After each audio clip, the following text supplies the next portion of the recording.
Sí, muchas gracias, señor presidente. Bien, nosotros hemos planteado una enmienda de supresión porque esta propuesta, como en general todas las que van en la línea de la llamada memoria democrática, pues nos parece, para empezar, jurídicamente aberrante porque atenta contra el principio de no retroactividad de las normas restrictivas de derechos, reconocido en el artículo 9.3 de la Constitución y el 2.2 del Código Civil y también en tratados internacionales suscritos por España. Pero es que además moralmente nos parece digna de suma crítica, digámoslo así, por no decir infame. Es decir, se trata en definitiva de desenterrar muertos, y desenterrar muertos no por piedad hacia los muertos, sino para arrojarlos a la cara del adversario. Esa es la finalidad de todas las llamadas leyes de memoria histórica. Se trata de demonizar a media España, se trata de anclar fuertemente en el subconsciente de los españoles la idea según la cual derecha equivale a represión, dictadura, e izquierda equivale a libertad y democracia, lo cual carece de cualquier fundamento histórico. En definitiva, la izquierda necesita reforzar su autoatribuida superioridad moral, una superioridad moral que le es perentoriamente necesaria en las circunstancias actuales para compensar su incompetencia gestora. Es decir, una vez más, la izquierda está a punto de dejar la economía española devastada y dejarnos con más de un 20% de parados, como ocurrió también en el año 96 y en el año 2011. Y esto tiene que ser compensado por medio de sobredosis de superioridad moral. Pero claro, lo que se hace para esto, para conseguir eso, se divide a los españoles en buenos y malos, se les enfrenta unos con otros, se demoniza a la media España conservadora, la media España que luchó en las filas de Franco en la Guerra Civil, la media España que vota actualmente a la derecha, que apoyó al régimen de Franco. En definitiva, dividir a los españoles en buenos y malos, enfrentarlos y, lo que es más grave, cancelar la admirable reconciliación y perdón recíproco que se había alcanzado en la transición, resucitando un odio cainita que nos trajo muchos problemas en el siglo XX. Bien, aquí se habla de la retirada de honores y reconocimientos públicos. Dudo que haya todavía personajes del franquismo con reconocimientos públicos. En todo caso, ¿por qué no se aplica a todos? ¿Por qué no se aplica a las personalidades de la izquierda que en los años 30 también cometieron muy graves crímenes contra los derechos humanos? ¿Por qué debe tener una estatua en el nuevo ministerio Indalecio Prieto? Indalecio Prieto reconoció en sus propias memorias publicadas en México y pidió perdón por su implicación en el golpe de Estado de la izquierda en octubre de 1934 contra el gobierno de derecha salido de elecciones limpias celebradas en noviembre de 1933. Fue el momento en que descarriló la experiencia democrática de la Segunda República. La izquierda rompió la regla de oro de toda democracia. En una democracia hablan las urnas, no las balas. La izquierda intentó rectificar el resultado de las urnas, impugnar el resultado de las urnas con las balas. La llamada Revolución de Asturias en realidad fue una rebelión armada en toda España. Hubo muertos en 26 provincias, lo que pasa es que fue reprimida por el gobierno, y Prieto tuvo una participación personal en ello. Él recepcionó un alijo de armas traído por el buque Turquesa en la playa de San Esteban de Pravia en septiembre de 1934. ¿O por qué debe tener honores públicos y nombres de calle Santiago Carrillo, señalado por tantos historiadores como responsable principal de las sacas y los fusilamientos masivos de Paracuellos del Jarama y otras localidades madrileñas en noviembre del 36? ¿O por qué debe tener honores públicos Lluís Companys? Lluís Companys, como presidente de la Generalidad, firmó el 26 de julio de 36 el decreto que instituía el Comité de Milicias Antifascistas de Cataluña. Estas milicias antifascistas practicaron una represión brutal contra todo tipo de personas, por ser católicas, por ir a misa, por ser conservadoras. Se han estimado en 8.129 las víctimas. Companys creó campos de concentración como el de Omells Nagaya y permitió la creación de checas como la checa barcelonesa de San Elías, a la cual fue conducida el 8 de septiembre de 1936 Sor Apolonia Lizárraga, que era la superiora de las Carmelitas de Vic. Señor Contreras, debe concluir. Bien, allí se le dio el tratamiento habitual en ese tipo de centros, a saber, fue aserrada viva y sus trozos entregados a los cerdos para que los devorasen. No creemos que este tipo de personajes merezcan tampoco honores públicos y no aceptamos esa asimetría, esta ley del embudo en materia de memoria histórica. Muchas gracias. Gracias, señor presidente. Entre los muchos aspectos chocantes de la PNL que se nos somete a consideración, había una cita torticeramente truncada, una alusión a la resolución del Parlamento Europeo de septiembre de 2019. Dice la PNL, a nivel europeo el Parlamento ha aprobado una resolución solicitando a los Estados miembros una evaluación clara y basada en los principios de los crímenes y los actos de agresión. Esa frase está cortada. Continuaba con las siguientes palabras: los actos de agresión perpetrados por los regímenes comunistas y el régimen nazi.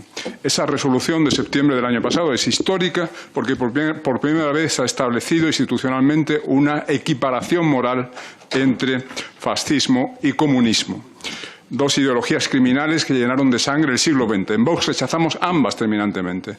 En ese sector de la sala se rechaza solo una de ellas. Jamás les he oído una declaración de piedad, de consideración hacia los 100 millones de víctimas del sistema comunista en el siglo XX y hacia las 72.000 personas fusiladas, torturadas, masacradas en la retaguardia republicana durante la Guerra Civil Española por el delito de ir a misa o de ser de derechas. Nunca he oído una palabra de piedad sobre ellas, lo que siempre están hablando de víctimas. Se ha dicho también que el Partido Comunista, la izquierda, luchaba por la democracia, la libertad. Es mentira. La izquierda de los años 30 era especialmente el Partido Comunista, era una mera correa de transmisión de Stalin, de la Comintern en España. Eran agentes de la Comintern en España y cumplían órdenes. La política de Stalin en los años 30 ya sabemos cuál fue. Millones de muertos en el Holodomor, la hambruna políticamente inducida en Ucrania, 6 millones de muertos de hambre, 2 millones de muertos en la desculturización, etc. Y los comunistas españoles, discípulos aventajados de Stalin, reproducían la misma conducta criminal durante nuestra guerra civil. Ellos tuvieron una participación muy destacada en esas matanzas a las que aludí antes.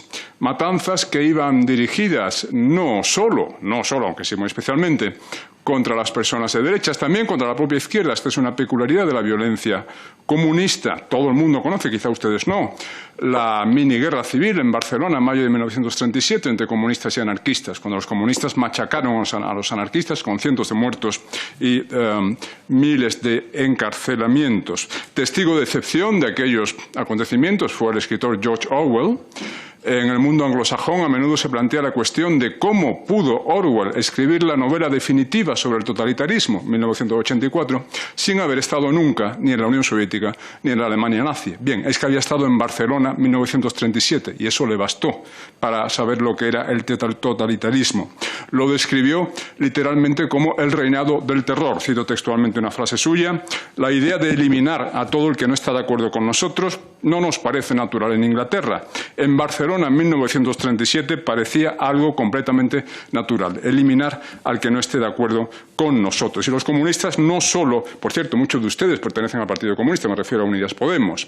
Nosotros nacimos hace 6 años, el Partido de Vox tiene 6 años, el Partido Comunista tiene 100 años y muchos se precian todavía de pertenecer a él.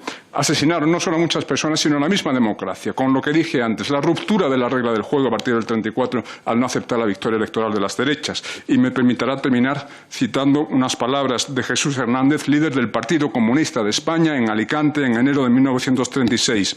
Nosotros siempre hemos aspirado a formar un partido único que adopte como norma en su lucha la insurrección armada para la conquista del poder y la instauración de la dictadura del proletariado. Es mentira que ustedes lucharan por la democracia y libertad. Luchaban por la dictadura comunista y es lo que se hubiera establecido en España si hubiesen triunfado ustedes en la guerra civil.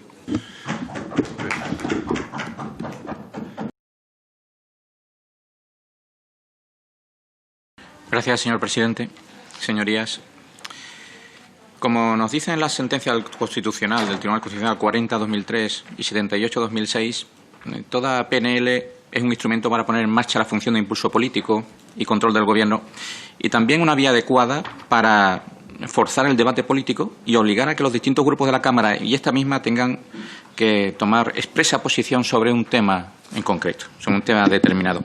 En el presente caso, la proposición se centra en lo segundo, en el debate político sobre la renovación de los órganos constitucionales sin incluir una propuesta de impulso ni orientación de Gobierno. Y aunque no es imprescindible, entendemos que una PNL sobre un asunto trascendente como este debería, además de plantear el debate y el posicionamiento de los distintos grupos, también merece una propuesta concreta, menos ambigua, de orientación política. Y si hay algo de lo que se lamentan los españoles en la actualidad, es de la politización partidista de prácticamente todo ahora mismo en España. la educación, la sanidad, los medios de comunicación, las agencias, la radiotelevisión española, el CIS, prácticamente todo sufre la politización partidista y, por supuesto, los nombramientos de los miembros de los órganos constitucionales y las instituciones y organismos que pudieran tener alguna función de control sobre el Gobierno. El objetivo de la politización partidista es el control político de esos cargos y organismos. Politizar para controlar. A decir verdad, lo llevan haciendo décadas en un mercadeo constante de nombramientos en el que han participado tanto el Partido Popular como el Partido Socialista.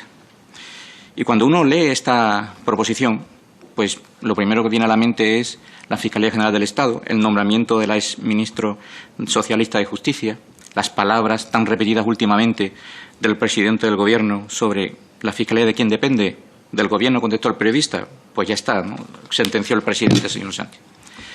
Tampoco podemos evitar pensar en el interés de la izquierda por el nombramiento de miembros y control del Consejo General del Poder Judicial, del que tanto se habla últimamente. Un consejo que fue víctima de la reforma socialista. Este sistema del que tanto se queja ahora el proponente lo creó un gobierno socialista, a instancias del Partido Socialista, quebrando la verdadera independencia del Poder Judicial. El Partido Popular no deshizo ese sistema, bien por la falta de valentía para enfrentar asuntos de calado o bien por propio interés, al poder entonces ser ellos quienes decidiesen las mayorías del Consejo. Nunca debemos olvidar que solo mediante una auténtica separación de poderes, un poder judicial realmente independiente, la existencia de órganos protegidos del control partidista, solo con esas herramientas podremos enfrentar el nepotismo y el abuso de poder. Pero han sido ustedes y el Partido Popular los que han forzado la Constitución, la legislación, incluso haciendo caso omiso a la recomendación del Tribunal Constitucional de 1986. Y poco a poco esa separación de poderes la han convertido en un mero espejismo político. Esta PNL habla de urgencia y obligación. Se centra en la urgencia de los nombramientos y en la obligación de respetar plazos y formas. Pero lo verdaderamente urgente, lo que es la verdadera obligación del Congreso de los Diputados, es acabar con esa politización partidista e interesada de los nombramientos de los órganos constitucionales. Eso sí que es urgente. La izquierda, maestra del disfraz y del engaño. Por razón del sistema de mayorías, necesita el voto de otros grupos políticos y habla de consenso, cuando en realidad lo que pretende es una confabulación partidista para realizar designaciones políticas interesadas, un reparto de cargos como si de cromos se tratase. Y llevan décadas con un constante quebranto del espíritu y la letra de la Constitución. Lo que realmente, como digo, es urgente es establecer un nuevo marco normativo que provoque que los nombramientos se realicen de forma honesta, que lo sea para garantizar la independencia y la separación de poderes, que lo sean por el bien de España y no de los políticos ni de sus partidos, y con verdadero respeto a la conclusión. Para concluir, esta PNL, tal como se nos presentó redactada, no es más que un postureo que sirve de disfraz a las verdaderas intenciones de la izquierda, que no es más que continuar mangoneando los nombramientos de los órganos constitucionales o de cualquier otro nombramiento cuya finalidad sea precisamente la de garantizar esa separación de poderes y ese control del Gobierno. Y como pueden ver en nuestra... Concluya ya, señor. Sí, última frase, señor presidente. Como pueden comprobar en nuestra propuesta, lo que solicitamos es que haya una verdadera colaboración entre los poderes ejecutivo y legislativo para garantizar una verdadera independencia y capacitación de las personas que resulten nombradas. Se garantiza el cumplimiento de las normas constitucionales de forma honesta y en su verdadero espíritu. Y se acabe con esta confabulación partidista que, a fin de cuentas, es una corrupción más. Señor Zambrano, es una frase muy larga. Sí. O sea que muchas gracias. Concluya. Gracias, señor presidente. Bueno, como ya se ha dicho, este tema ya se ha debatido en el Pleno y apoyaremos la proposición del Partido Popular. Un acto ilegal no debe dar nunca a un beneficio a aquel que comete el acto ilegal, y eso creo que es de sentido común. Y sin duda han de ser tomadas medidas que protejan la propiedad privada, que acaben con esa demagogia barata que desde la izquierda radical justifica la ocupación. Una ocupación que se niega. Yo personalmente la he visto en mi ciudad y en mi provincia, y yo no sé cómo son capaces de negar la realidad de lo que puede ser la tragedia para una familia que tiene acumulado su ahorro y el fruto de su trabajo en una segunda, en una tercera vivienda, o que tiene allí la herencia del trabajo de sus padres y de sus abuelos. Y el Gobierno debe asumir la responsabilidad y el deber de proteger a aquellos españoles que con su esfuerzo adquirieron esos inmuebles, por los que pagaron impuestos y por los que se esforzaron mucho.